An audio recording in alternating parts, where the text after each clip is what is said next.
नमस्ते प्रणाम, मैं हूँ आपकी वंदना। स्वागत करती हूँ उर्मिला मौर्य के चैनल उर्मिला मौर्य दीदी के चैनल पे। एक प्यारा सा सोहर गीत लेके आए हैं। कैसे लगेगा कमेंट बॉक्स में बताइएगा और दीदी के चैनल को ज़्यादा से ज़्यादा सपोर्ट करिएगा फ्रेंड।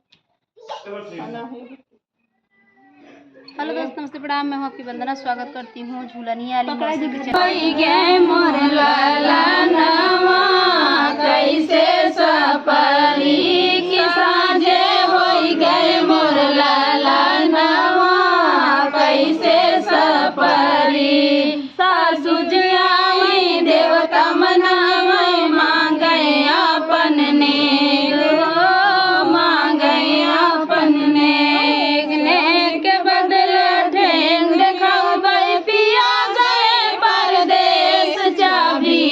गईले सजनवा कैसे सपरी की चाबी लई गईले सजनवा कैसे सपरी की साँझे होई गए मोरलनवा कैसे सपरी जठनी जलाई पिपरी पिसन को मांगे अपने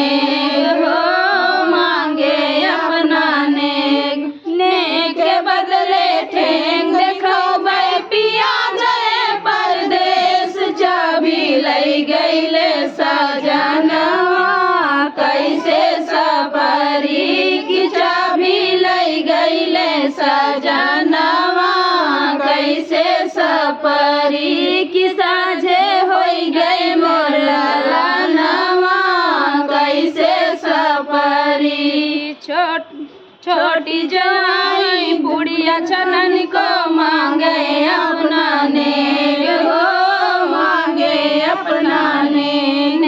के बदले ठेंग गए पिया जाए परदेश चाबी लई गईले सजनवा कैसे सपरी की चाबी लई गईले सजनवा कैसे सपरी की जा चढ़ गईले डरिया कैसे सपरी की साँझे होई गई